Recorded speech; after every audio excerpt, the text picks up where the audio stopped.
What is up, guys, and welcome back to the Sweat It Out podcast. Today, we have a very special guest. Been looking forward to this one for quite a while. It's going to be fun. We're going to learn a lot. And, guys, we're going to get into some big boy stuff. All right. Basically, what this man does, and this is some really cool stuff, he teaches people how to win millions of bucks in federal contracts. The CEO of Govcon Giants. Help us welcome Eric Coffie. What's up, brother? What's going on, gentlemen? How are you today? A pleasure to have you today, man. Yeah, no, I love it. Like I said, turn on the recording so we can get some of the stuff down. That's it. I have a lot of content. I've got a lot of juice, man. You guys tell me where you want me to start. Well, you were hitting us with some stuff there already. We're like, we better click that record button because if not, our audience is going to miss out. So how about we just first introduce yourself, kind of give us a little bit of background of, who you are, where you, kind of how you started and Sure. got you to where you are today. So I'm a Miami native. Grew up here in South Florida and happy to be here when I can come, even though the traffic is crazy. But nevertheless, I graduated from high school down here and went to University of Florida, graduated College of Engineering. I actually was always an entrepreneur. So a lot of times I ask that question on my show with people. I've been an entrepreneur my whole life. I founded the Entrepreneurs Club at the University of Florida. Wow. Yeah. So I actually co-founded that club. We raised some money for it. We had our first ever pitch competitions. This is back in 2000. I graduated in 2001. And when I came back, I had my business and, I was doing some real estate stuff and I had properties, I had deals, I was a realtor. And then the market crashed in 07, 08. And so when the market crashed, someone had approached me about becoming a developer back then. And so I got my construction license and then the market was done and there was nothing to build.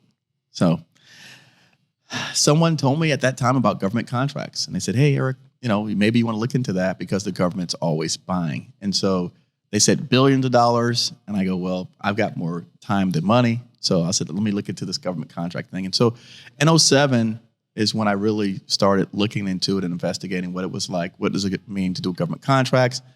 And then at that time, I had some people that I knew, they were more senior than me at the time. They're 20 years my senior, that were trying to get into that space. And so they were business owners. One owned an air conditioning company. Another owned a painting company. And so they heard about government contracts. They had some certifications, same now, we talk about diversity inclusion. So they had some small business certifications, but they didn't know what to do with it. And so they said, hey, if you go out and you can figure this thing out, then we'll give you a piece of the action. And so I'm a eat what you kill guy. Anyways, so I like that model, and that's what I did.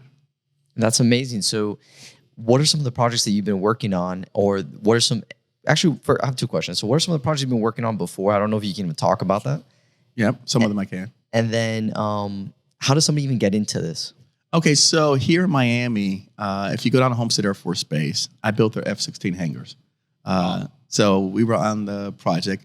They had they called them canopies. So the first, I guess, major project that I did was that, and it was about $2.9 million project, and my piece was about $1.3 million. And so we stood up, I think it was, I got to remember them, 13 or 16 of these steel structured canopies. And previously they had these little round poles with a tent over it that just kept them, they were shade structures. And so they just kept them out of the shade while the guys worked on the jets. And so they found some budget to basically build brand new structures that protected them from the weathering, not just the shade. And so that was my first major project right here in Homestead Air Force Base that I did. Wow, that's amazing. And how did that project come to be? How do you even get into that? How do you even know those things are even happening? Yeah, I know. So, well, first thing is, so I always tell people, I have a free course. It's free govconcourse.com. And the first thing that I tell people to do is watch War Dogs. Okay. And so people have watched War Dogs, right? But they didn't really watch it to learn and see what those guys did.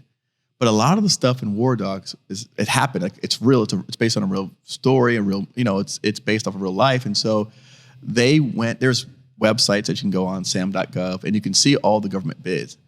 And part of what we do at Govcon Giants is we actually help people, show them how to do it. We show them where those bids are at, and we publicly post that stuff on all of our social media channels. So not everything, but things that stand out, that's fascinating. We publicly post that and share it with people because the government is always looking for good people, always. And how do you access this information? Because is this something readily available? Yes. Because I'm sure that that stuff is very confusing, right?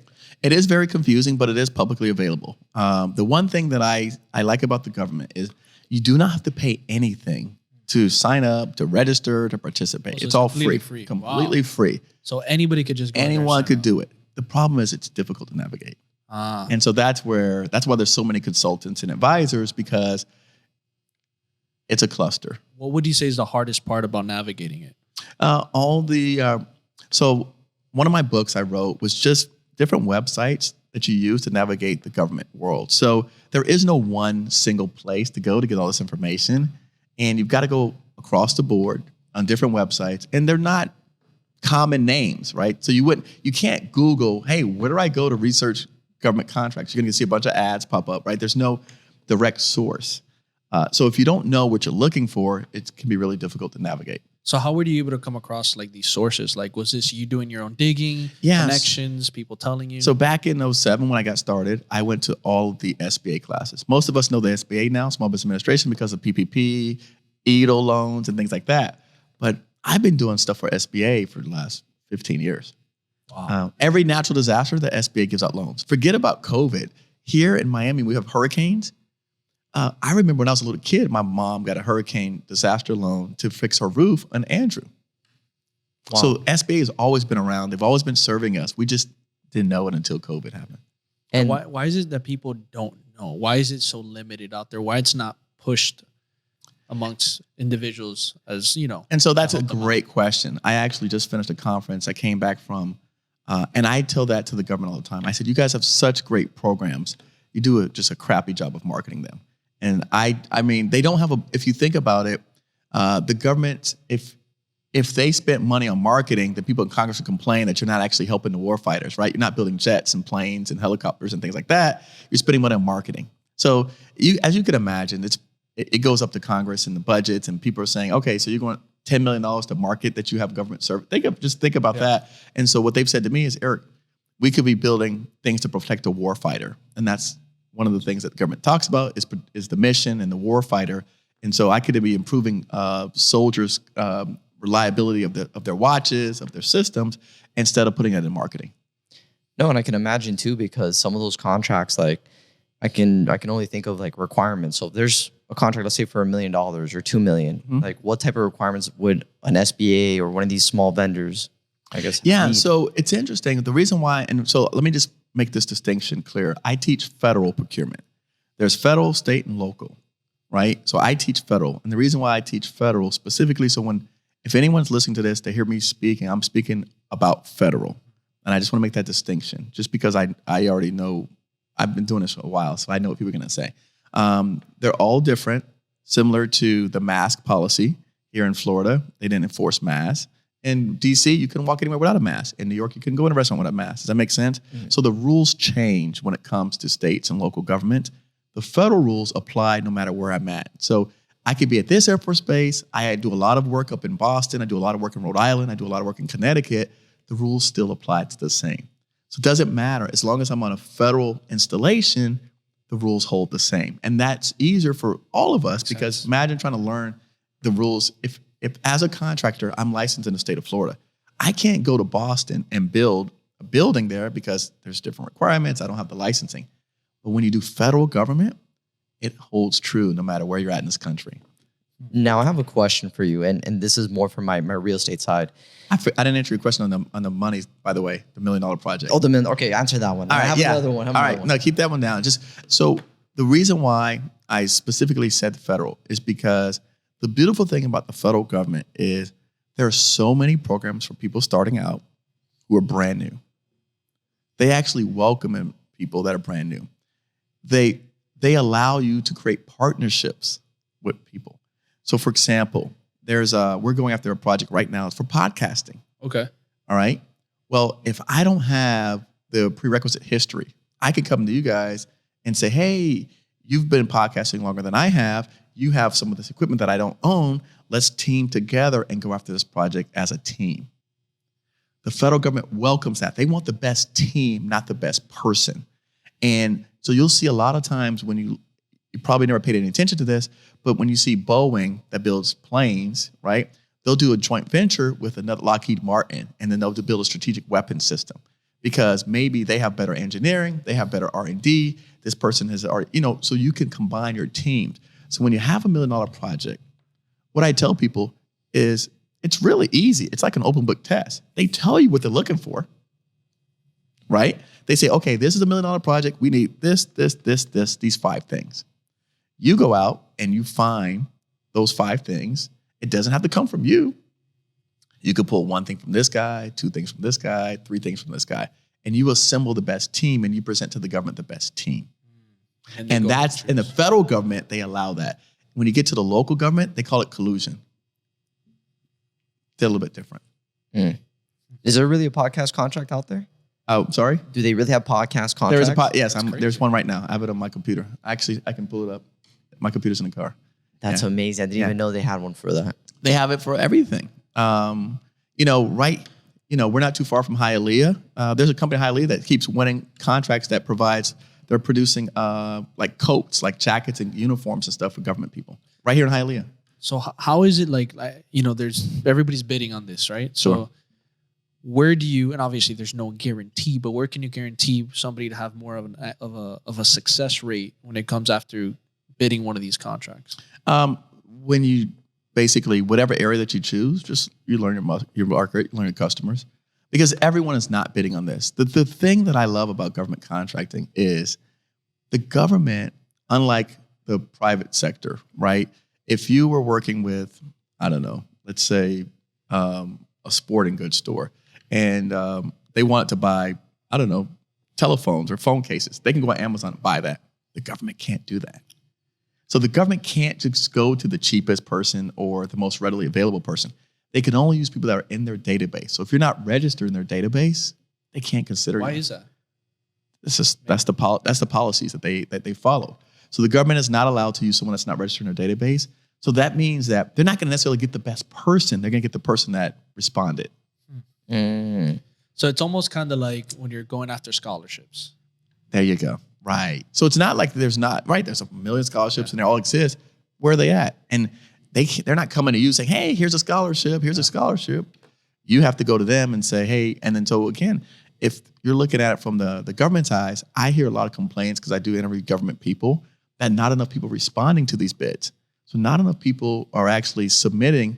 And so a lot of my students are finding that they'll be the only person that submits a lot of times. That's wild. So then how do you, so let's say you do get WISE and you want to get registered and get into all that, Sure. the database and all that. How does someone prepare to knock off, I guess, an incumbent or somebody who's been in there for a while? So, surprisingly, it's really easy to knock off incumbents. Now, again, we're focusing on small business contracts. Mm-hmm. We're not talking about the big business stuff, because when you start dealing with the top 100 contractors, you're not really going to knock those guys off, right? Mm-hmm. When you get Leidos and Boeing and Raytheon, you're not. Yeah, you're not knocking them off. I mean, they're doing weapon systems. We don't have the capability to do weapon systems or satellite systems or things like shooting rockets in the air. But when it comes to things like cleaning floors and janitorial and things like that, people get lazy. And you're dealing with people. I always like to say that you sell to people, not to the government. So again, right now, we all know that the baby boomers are retiring and they're leaving out. So if that person had that relationship and the person who's the baby boomer who's in charge of that contract retired, they don't have that. They have to reestablish that relationship like anyone else. They got to prove themselves. And a lot of times what I've found, because I have students that work for the government, they're not exactly happy with the incumbent. If you don't have a choice but to use this person because no one else is showing up, that doesn't make them a good quality contractor. That just makes them the one that's available. Makes sense. And so when I came in and I started taking over up in Connecticut, I'm a Miami boy. I had never been to Rhode Island in my life. I'd never been to Rhode Island, never been to Connecticut in my life. I didn't go until about 4 years ago. And when I came there and I showed up and I worked with I worked with one of the top minority contractors in the state. And he needed help getting into the government marketplace. We went knocking on doors. And that's what I tell everybody, just go knocking on doors. Sure, they're not going to open all the doors for you. But the people that open up the door and consider you, and you find out, hey, what are their challenges?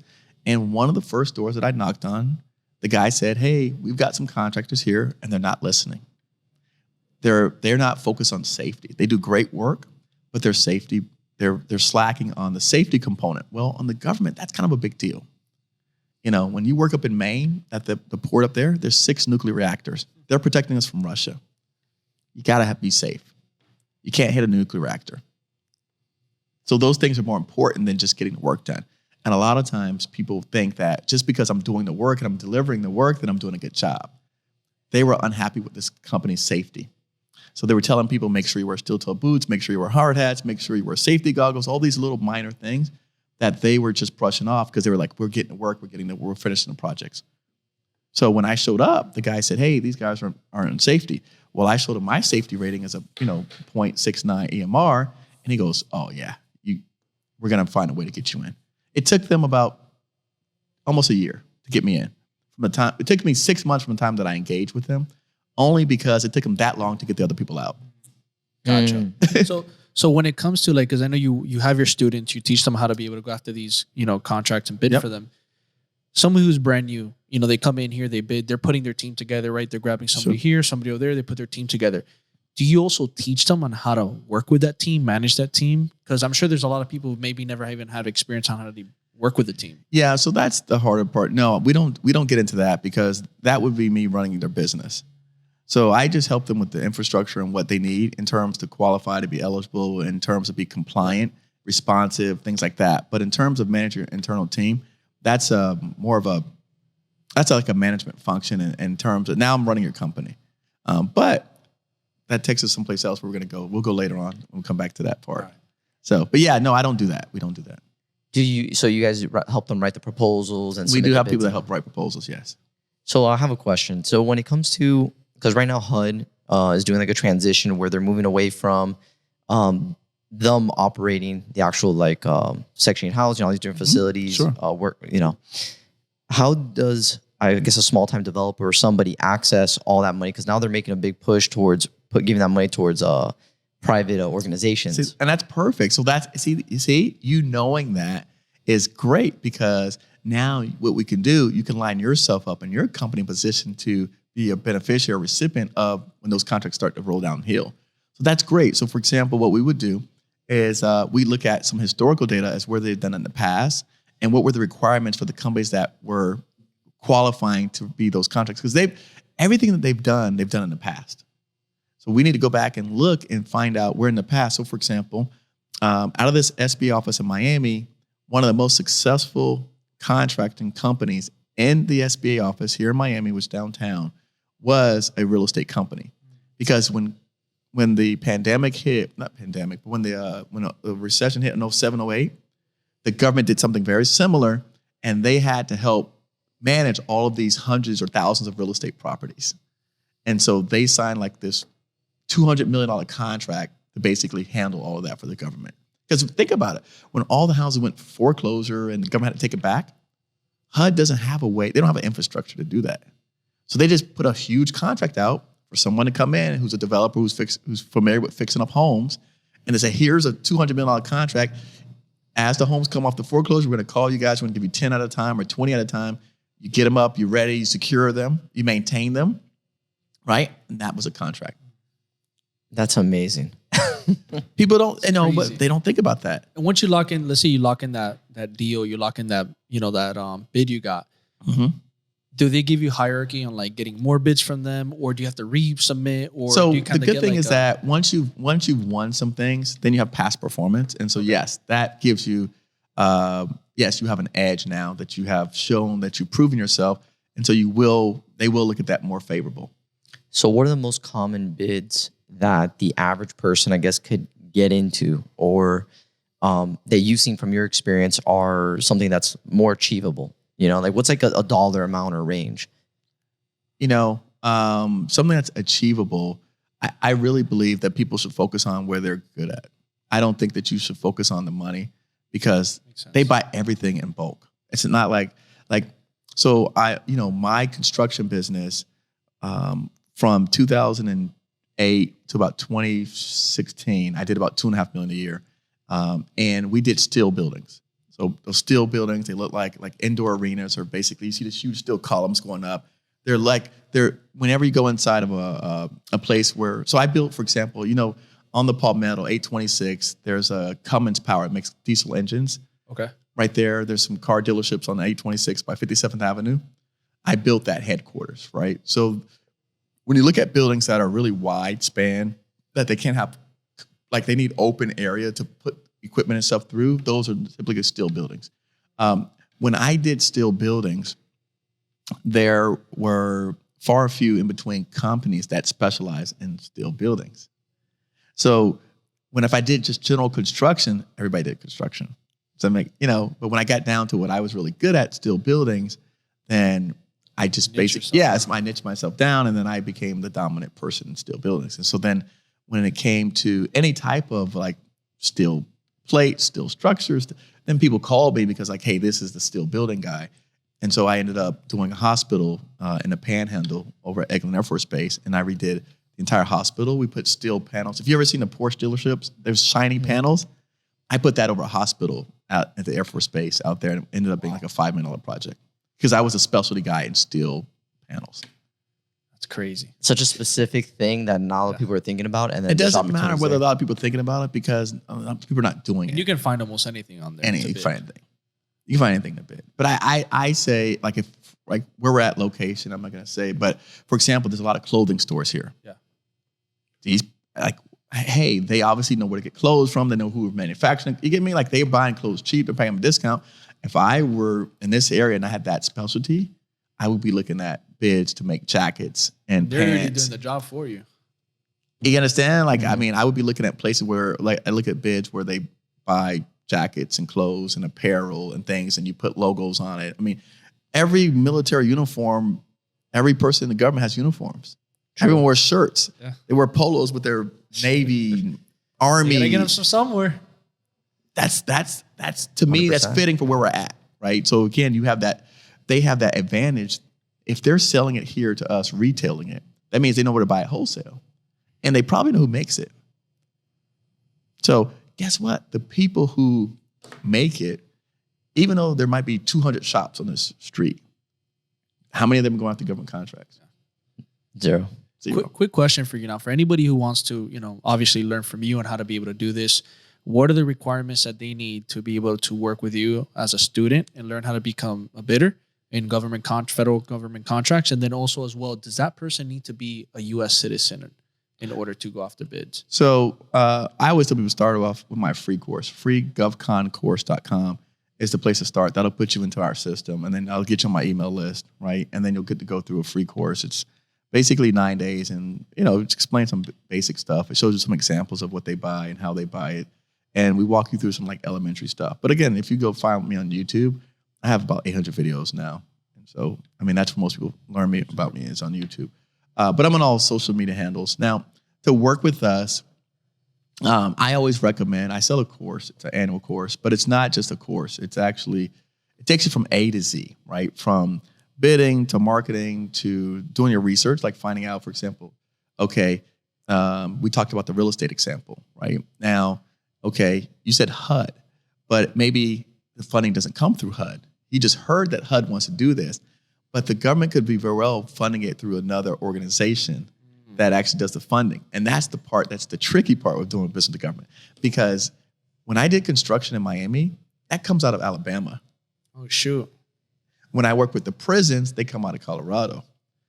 Jacksonville might be the closest engineering facility, but they do like sea stuff on a sea level. So it's not the closest in proximity to you who's buying that stuff. And so people make that false assumption all the time. And they think, oh, well, this guy's in my backyard. Like there's a HUD down the street. Like there's HUD buildings here. They're not the ones in charge. And so that's the trickiest part for most people that get started is that they'll show up to a conference or a convention and they'll go meet a NASA guy and they'll say, yeah, hey, NASA, I just want to sell you this. And then people's like, I don't buy that. And so they look silly. And you don't want to, that's the worst thing you could do is look silly in front of a government person because you think that I'm a minority, I'm this and that, and so they're supposed to give me contracts. Or just because I'm local in Miami and you're in the Miami office of NASA, people like this, for example, in Tampa, most people don't know it. Tampa, when we were doing all the work over in Iraq and Iran, that fighting, it happened in Tampa. All of the when we did, so the people that ran the computers and the drones and things like that came out of Tampa. Shoot. Yeah. So every president, when he comes into office, the first place they go is Tampa. Oh, I didn't know that. Wow. Because that's where we were fighting the war at in Iraq, from the computers. With the drones. Everything. The spies, the guys that going in, all the intelligence came out of Tampa. That's crazy. Oh my God, they're gonna take the pod down. I mean, nah, listen. No, look, again, you know what? Believe it or not, I don't think we're big enough to disrupt anything yet. No. Not yet. I agree. So You're like, we're not getting yet. there. You're like, not Not yet. yet. You're like, not yet. I want to ask you this then. Talk to So me. now that I'm stepping into this, I'm listening to how big this really is. Like in stocks, so when you're doing analysis on, the real estate market, how can you do a proper assessment of what the government is fiscally going to spend, I guess, in the next 5 years? Because I'm assuming that as things change every year, they have to reprioritize how they're spending it. So what are the certain key things, I guess, like 3 industries that you're seeing the most growth in, or where the government's really putting their dollars behind? So the good thing about the government, which I love, is everything's public.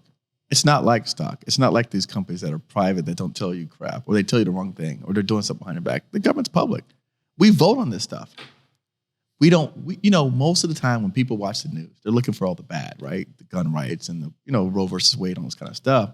They're not sitting here looking at the bills that are passing that are funding the Department of Defense. Look at the Department of Defense. They just passed it. You can Google it right now. Type in your phone, Department of Defense spending bill, and it'll pop up. And you can go on there and grab it, and it'll show you everything that It's all public, right? It's all public. The infrastructure plans. You guys heard about that? You don't remember the infrastructure plan? Biden just passed the infrastructure plan. It's public. I pulled it down. I read it. The first couple pages talks about EV charging stations. They got $200 million in there for EV charging stations for the next 5 years. You want to know? It's on the first 5 pages. All this is public. So they're spending. We're not looking They're for giving it. it to you. This is all public. I mean, we're not looking for it. It's the problem. We don't think about this because we only think about all the negative. We look at the protests and we look at all, Fox News and MSNBC and all this stuff. That's what's sexy for their views. Yeah. But at the same time, every time when Trump was the president, he passed a stimulus. There was government contract money in there. I watched it every time. And those are the things that I follow. Yeah, they package them up and then they push it through. Yeah. They give you the sweet and then the dirties in the back. Well, you know what? The dirties is what's on the news. That's true. It's the opposite. Yeah, It's the opposite. But the package is there. We can pull this up in 2 seconds. I'm telling you. We could type in infrastructure bill, Biden. It'll pull up, and you can go and pull up the PDF, and it's 500 pages, and you can go read it. And it'll tell you exactly where the priorities are. So when they do pass that bill, how quickly do they start creating? Okay, so you're talking about. Doesn't matter. Go pull up Trump's bill. Those ones from 5 years ago. That one's money's already being used. So how quickly? So once they pass these bills, how do you access the money? How does the general public go after that? They're putting this stuff out publicly. Everything is public. Information's all free. So you're talking about stuff from 5 years from now.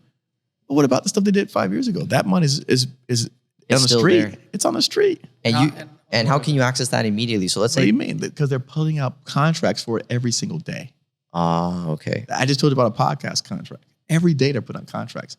I do a weekly roundup of bid opportunities, is what I call. And I look at the next week of bid opportunities. Every week, I pull up at least 500 a week. A week. Wow. And that's public. An average? Oh, it's probably double. Because those are the ones that they have to publicize. Gotcha. Oh, gotcha. You've got probably about a third of them that are not publicized, and then you have another third that are already in pools of money that we have allocated with companies that are already pre-qualified to do those. So there's certain 5-year, 10-year contracts. I have some of those that we don't need to publicly advertise those because you can't qualify anyway because you're not part of that pool. So the real estate contract that I told you guys about, that was like a 10-year deal. So the guy was already got it for 10 years. So you couldn't come in and So how do you get to qualify for that? Same thing we just said. Yeah, same thing. Pull down the requirements. We'll look at it. We put our team together and we go after it. Yeah, how long does it take? Oh, by the way, I forgot. You asked me a question about can you be a citizen? Doesn't matter. Think about it this way. Our government, it works in all over the world. Oh, shoot. People forget that. when we are in Colombia, we're dealing with people So you're that basically are, going after international.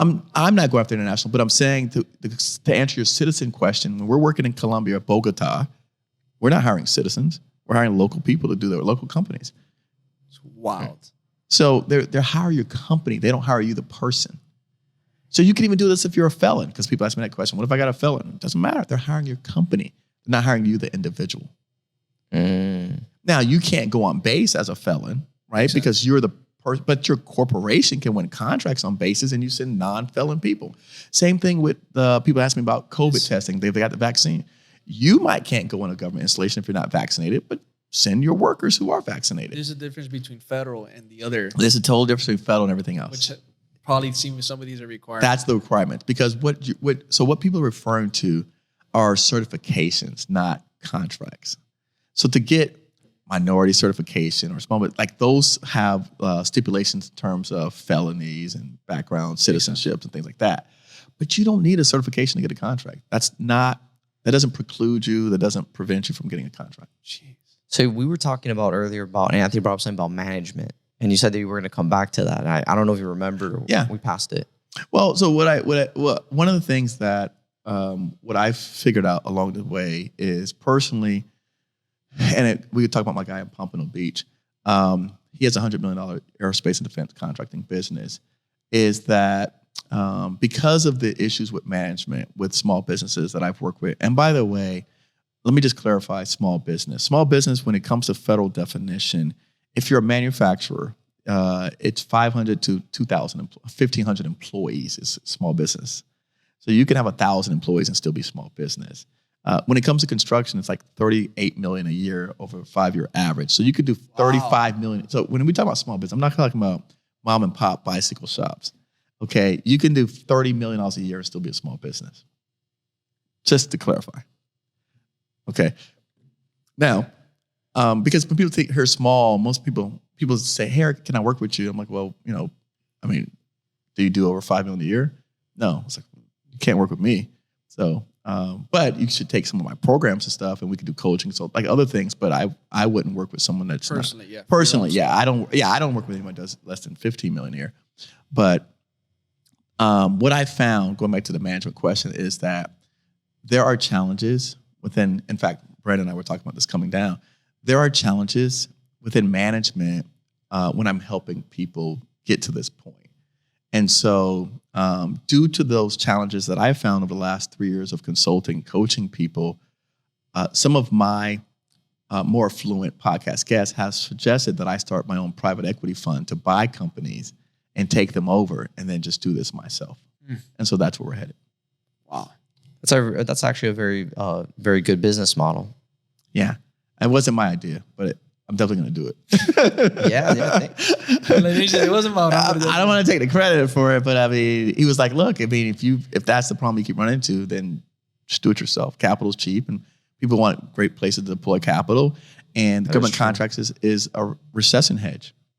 It is. I mean, you're buying underperforming assets that they already have an existing business, and then you're supplementing it with residual, more consistent revenue stream. So it makes a when there's a recession, guess what? The government spends more, not less. That's true. They turn up the faucet. So that's what the guy taught me back in 2007. That's why some of the largest companies here in Miami that were doing construction projects that I personally knew went out of business in 2007, 2008 because there was no more projects. Me, some 20-some-year-old punk kid, was doing government contracts, and these people were asking to work for me because they didn't have any work, and I had work. And so if you guys learn this before things, change around, and you get the handle on it, by the time things change around, people try to figure out, like, okay, where can I go to keep my business afloat? You're already going to be in the game. Yeah, you already hedged yourself out. Yeah. So that's what we do. I have some customers now, a roofing company that's what they said. Look, Eric, they hired us 6 months ago. They said, we want to get ahead of the game. We don't want to wait till the market changes to try to figure this thing out. So you want to break in and start essentially building those relationships now and making those contacts today, because when things do change around, you're already going to be in that position. Because one other thing, keep in mind, the government's fiscal year ends in September. So we're in the final quarter of spending, which is where they spend the most money in the shortest amount of time. And when it comes to like liability, where's the liability floor when it comes to doing this kind of work? Like as far as like Some about risk. the liability you take on. Be more specific. Just as far as like dealing the overall project, work with the individuals, getting it done. Like as far as like the risk you're taking. So Like if you don't perform. Yeah. So let me put it this way. So I did private sector work. And I did government contract work. I've never lost money in a government project. And I've had private clients not pay me. They told me to take them to court. If you've ever worked in the private sector and you've, particularly construction or anything else, you provide services to people out here, and they can't pay you, they just tell you they can't pay you. And they're like, screw you and take me to court, right? And so there's no repercussions, and you can file a lawsuit, and then you can still win the lawsuit. But if you don't file a lawsuit to enforce them to pay you, the government doesn't do that to you. And so for me, what I found is that if you agree on a price and there's any type of differences or issues, then you bring it forth to them, and you guys work through them. The government is not here to take advantage of people. So if you do something wrong in a project, let's say you say liability. So you said, all right, first thing I always think about money because I want to make sure everybody gets paid. So that's when I look at liability, I think money, because if you don't get paid, that's a huge liability for your company. Mm-hmm. So first of all, you're going to get paid, right? So that's the first thing. And again, federal. For everybody listening, like, federal. I know because Miami-Dade County, state of Florida, I sold them PPP. I sold them when COVID happened. They said, yeah, we'll pay you in 5 days. They paid me in 3 months. I had to file a complaint almost. Wow. They promised they paid me in a week. It was in my contract. So sometimes you have to be chasing people. State and local only. That's why I distinguish between federal, because someone might hear this and come back to you and say, hey guys, I heard the guy Eric and it sounded all good, but I work for this contract and I didn't get paid. You have to say, was it state, local, or federal? So when people start to gossip that, I say, was it state, local, or federal? Because the local government, and I learned this a long time ago, well, where does the local government get their money from? Where's the state get their money from? The feds. Right. When a natural disaster happens, what do they say? Let's make this a natural disaster site so we can ask the federal government for dollars. We don't think about that. So if they hire you as a contractor, and this happens every hurricane, you know that most of the people in the hurricane, they don't get paid for months and months because the city did not plan this. They're waiting for it to declare a natural disaster so that they can get reimbursed from the federal government so they can pay all the contractors and the vendors. People forget when COVID happened. Do you not remember that they said that we didn't have money to buy COVID supplies because we had to pay our fire department, our police department. Right. You can't not have a not balanced budget in your cities and states. The federal government doesn't need a balanced budget. They just borrow more money. That's why we're going to have a deficit. So that's why I distinguish that part, because people don't think about these things. Even though you kind of know it, you don't really think through it. And so that's why I want to talk about that, because when people are talking to you, I know you're going to get a lot of questions after we finish. Totally. You're saying you can make sure to make that distinction between federal, local, and state. And so again, the federal government prints money, which we know. The state governments beg the federal government for money, and then the cities beg the states, and they pass it down. And then the municipalities or the village corporations like Pinecrest and those guys, like they then beg them for the money from the cities that gets dispersed into other towns like Medley and stuff. From your experience, what cities are given like the hardest? What do you mean given the hardest? Like the hardest, issues when it comes to it's funny that you could actually look up which cities have good credit ratings. Oh shoot. Because cities have credit ratings too. So do states. I remember I was doing a project with the state of New York when COVID happened, and one of the people that were providing the products said that they wanted New York City to pay up front because they didn't believe that they would cut them a check. Because if the city stiffs you, you can't sue them. You can't put a lien against a city building. That's part of the law. So in a commercial world, you could for them it benefits.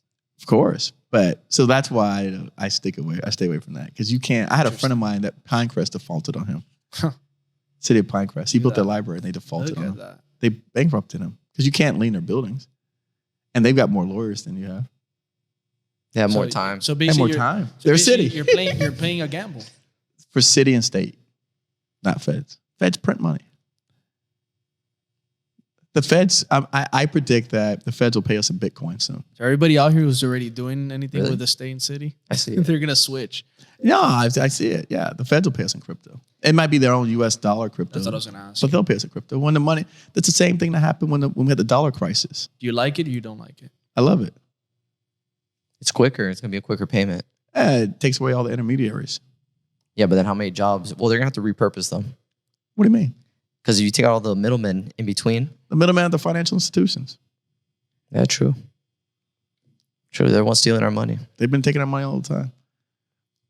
I mean, we don't think about, it was just so absurd. When they gave out the money even when Trump passed out the stimulus package, it was managed by big banks. All that money is managed by J.P. Morgan and the fellow whatever people you want to call them. They handled all that money to distribute it on their behalf. So they're taking a piece of every single dollar that went out. So if they gave out $1 trillion, they take whatever, 1 or 2 points on the trillion, or half a point. It's funny because they've been getting corporate welfare for a minute. Think about it. And then if you look at, again, I mean, I trade crypto. Again, if you look at, I get paid on my YouTube channel, right? They pay my PayPal account or your Stripe account. Well, then to pay your employees, you got to then transfer that money. And then they charge a fee on that. And then if you put it into a bank, then they charge a fee to transfer it to again. So There's always an eating somewhere. there's 10 fees you got to pay before you give somebody $1. We could transfer right now. We could send each other transfer coins in our wallets and cost us what? And that's it. Nothing. That doesn't, it's and that's the same thing they talk about merchant processing, but that's a whole nother subject. So yeah, but the government's it doesn't matter because they're going to pay us in whatever currency's the currency of the day. And how do you feel crypto's going to rebound off of this? Off of this? Yeah, the current crash that they're experiencing. I feel like that regardless of again, I've been in cycles, right? So I think everything's a cycle. When I got into real estate, people, if guys know WeWork. Yeah. All right. So you saw what happened to WeWork. They went bankrupt. But I mean, if you look at people that were real estate investors, they knew that was coming because WeWork's model was some model somebody did in the 80s. It's nothing new. They didn't create a new model. True. They called it a tech company. It wasn't a tech company. They buy big pieces of real estate, chop it up into smaller, subdivide it up and rent it to small. I mean, that's not a new model. That model happened in the 80s and 90s and it didn't work then. No. So for me, and then the same thing when I talk about crypto, it's the same thing that happened with the dollar crisis, where we were pegged to gold and then we took it off of that and we put it in the dollar. And so it's just another form of currency. So then how does the United States, so then the other issue is regulation. How do you regulate decentralized finance? I think they'll make their own coin, United States dollar. Regulated coin. Yeah, USD coin. Will they outlaw the There Bitcoin? is some people who want regulation. That's a choice that people have. You think they'll outlaw Bitcoin? Or they'll make it more? I don't know if they'll outlaw it. I don't think they can outlaw it because, like you said, it's deregulated. So they're going to put at least more restrictions on it. I mean, but the thing about it this way, if the USD came up with their own coin, why would you use Bitcoin? So then Bitcoin would collapse then, essentially. Or no, they say Bitcoin's a gold. I don't think that it would collapse because so many other countries are using it. Right? So, for example, where you guys from? Family, parents? Cuba. Yeah. What happened to Cuba's dollars? Yeah. I mean, I kind of guessed that. I didn't want to assume. Yeah.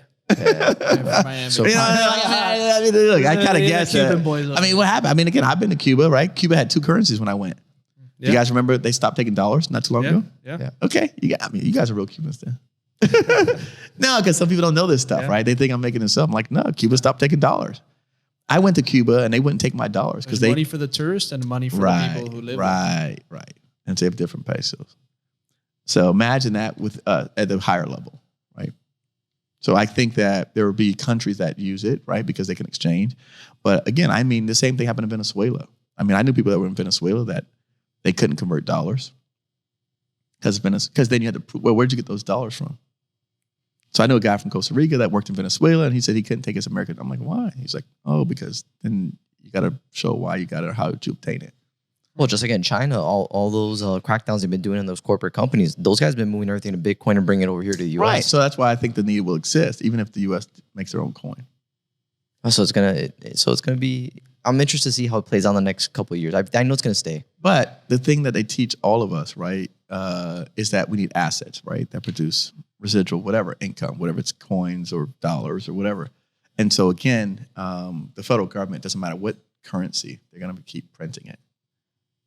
So so they print dollars, and if there was a coin, then they would just right, load up your tokens, right? Imagine it's like you go to a video game thing and you put it in money, it goes right, like a slot machine. They just add up 1 million tokens in your wallet. Sometimes I feel we live in a Ponzi scheme, man.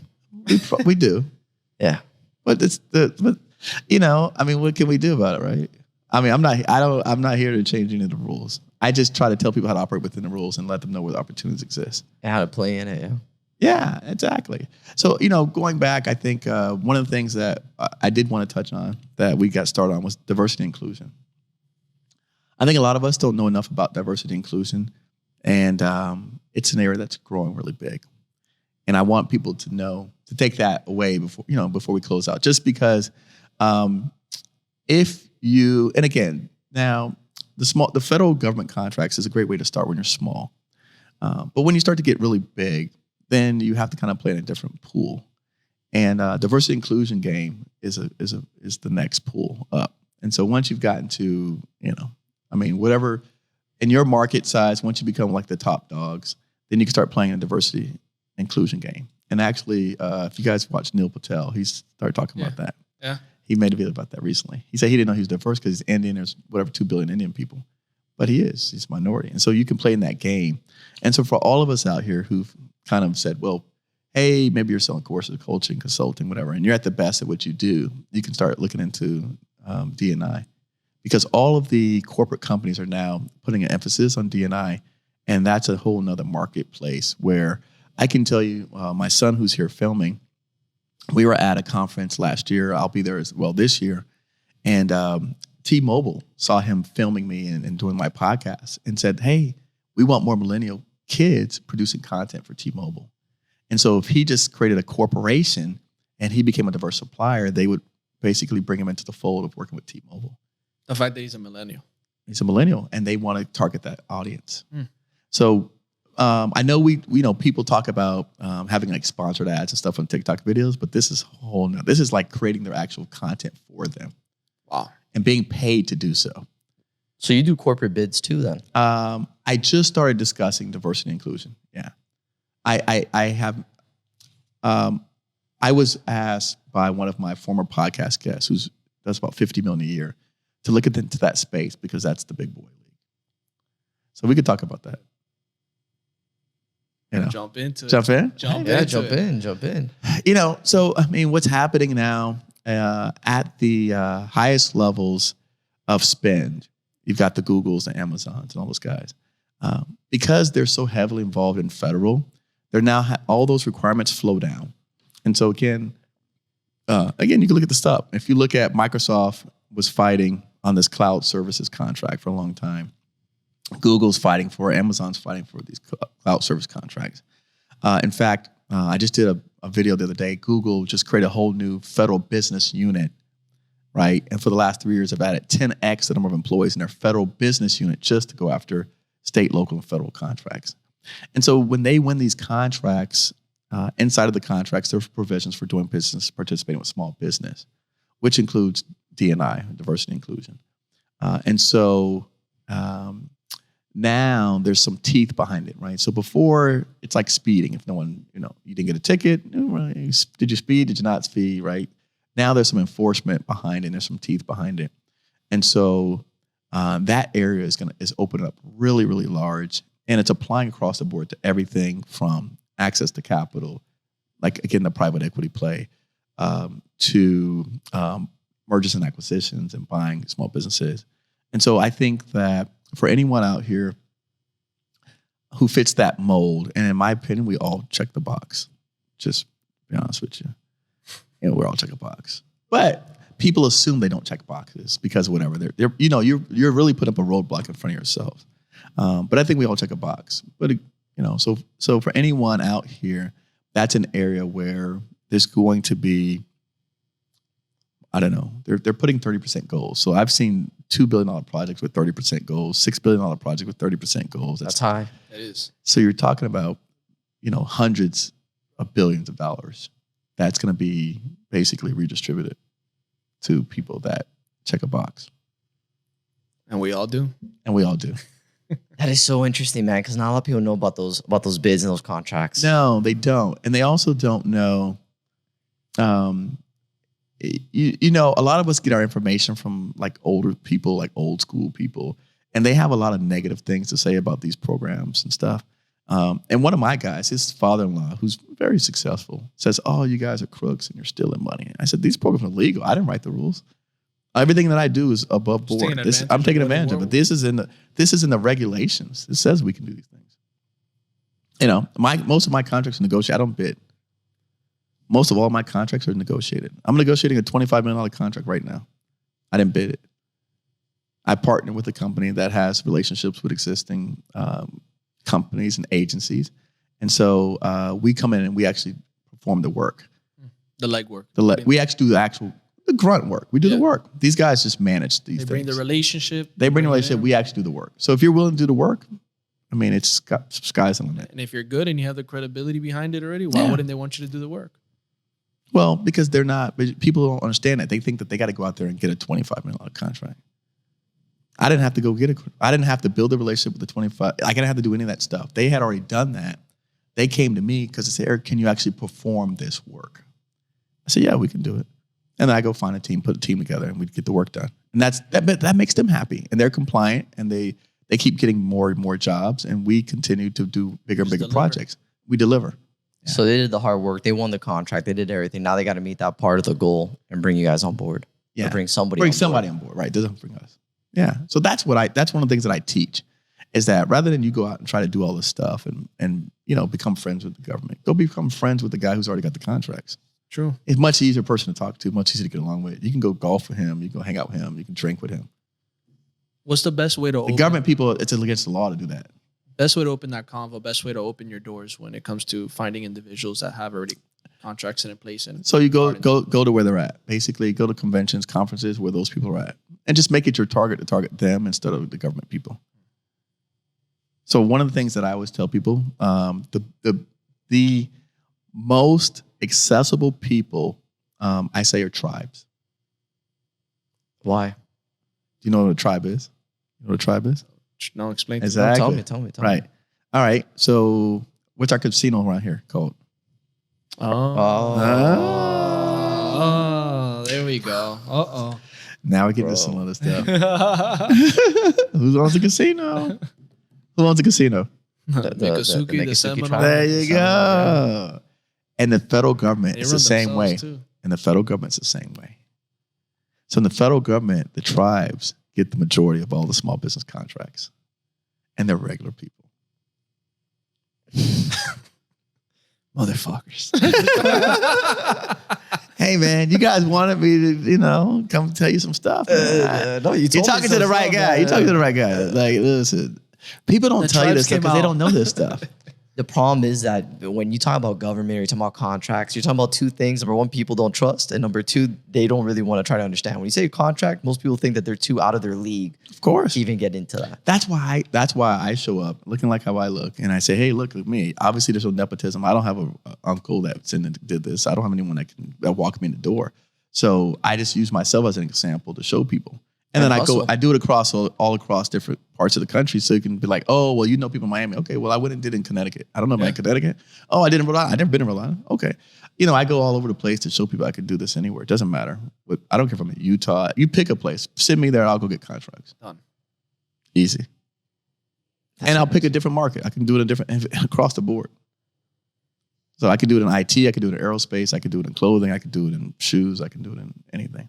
It's all because it's a process. The process doesn't change. Doesn't matter what you sell. Process is exactly the same.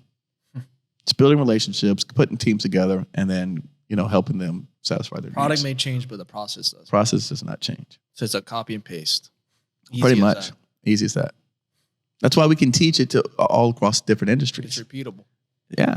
And it's federal too, because you are right. Local and state, there's different laws. There's different laws, right? So if you got to go across, goes back to the that federal goes back to the federal. Because if I go over here to Washington State, right, and you're like try to do that, people are like, we don't do that here. If you go to California, we don't do it in California. Think about again, let's just take something that we all know right now, abortion. Don't they have different laws about abortion in different states? True. Yeah. Same difference. So you can't go, well, we do this in Florida. We don't go back to Florida. But on the federal grounds, it's all the same. It's an even playing field. Even playing field, same rules. God bless There's America. there's one exception, but it's 99% true. FAA doesn't follow the same rules. They're the one federal agency, but most of us won't do Brexit anyway, so it doesn't matter. 99% true. So I just want some smart jerk off to come on and say, well, it's one agency. They don't abide by the law. There's always that one. There's always that one guy. Bro, Right? there's one one guy person that out says that, you got to send him a comment. That's a deep fact to know. That's a deep fact. I'll That's a send deep the tribe after you. That's a deep, right? That's a deep fact. Yeah. I mean, probably none of your people are going to know that, but just in case. I know enough silliness to be able to check those boxes too. Like, all right, let me take this out of this silly guy's response. Yes, it's a 99% true. So Eric, where can people connect with you, man? Where can people find you? Where they can, you mentioned your free course. Yeah, no. I mean, again, I'm on all social media handles. My name is Coffie, so it's Coffie. And so, like I said, Govcon Giants is the name of our organization. But yeah, we're everywhere. I mean, I always tell people, look, I've written a couple books, Building Out a Playbook, Govcon Launch, teaching you how to launch a government contract and business from start. Great places, great resources. I mean, I think my book's like $12. Between my 2 books and a free course is $25. You learn more than you learn more than like you could do any like you could ever do, even more so than the government. And then the other thing that I will say this is something else. I'll just give a real quick plug for a government entity that is sponsored by our tax dollars, which is PTAC. So PTAC can get you started in the registration process. So don't ask me registration questions. Go to PTAC, PTAC, Procurement Technical Assistance Centers. They're in most states, major cities. And so it's a free resources that our tax dollars already pay for and support. And they can get you like the basic stuff, like the elementary stuff, get you registered and set up. And so don't go waste money with people to do that. And again, unless you have more money than time, I would just go through that process. So be ready before coming over to you. Yeah. Get that preliminary stuff out the way. Makes sense. I mean, we talk about all that on our YouTube, but I just don't want people coming to me asking those questions. Just because, after you make 800 videos on this stuff, it's like, do some research. Yeah, do your homework. Do your homework. Spend some time. It shows you that you care, that you're actually that you're interested, that you're serious. Yeah. And then, again, if you're going to talk to me, bring a strong partner. Come to me with someone that's like, hey, Eric, I got a guy who does $10 million a year. Okay. Then it'll be worth my conversation. Totally. Other than that, it really doesn't become worth my conversation. And then again, I'm not conceited or anything like that. It's just that the type of, I did $1 million projects and $2 million projects 10 years ago. So I'm not interested in those. Now I'm at this point where I'm doing $25 million, $40 million type projects. And so those are the people that I talk to on a regular basis. These are the things that we discuss. And so again, while we still win 1 million, 2 million, 5 million, that happens because of results of things that we've done in the past, not because of what I'm doing today. Does that make sense? Mm-hmm. So my efforts that I'm putting in today are leading me towards, how do I pull down, how do I do 60 million this year from this base? How do I do 40 million? And that's why the private equity fund makes sense because, I'm basically running out of companies to basically put this stuff in their names. All right, that's very interesting. Yeah. Man, so Eric, to close this off with a bang, what's the biggest piece of advice you can give off to our listeners today in one sentence? If the recession happens and inflation continues to rise, you're going to wish that you knew this sooner. Amen. So for all those listeners out there, go do the homework. Make sure you go get the elementary work done, and then go visit our boy Eric over here and start learning this copy and paste process and start building yourself some wealth. Amen. That's it. Amen, baby. So if you got value out of this podcast, drop a like, leave a review, leave a rating, because the more love you show us, the more love we can show back. Till next time on the Sweat It Out podcast.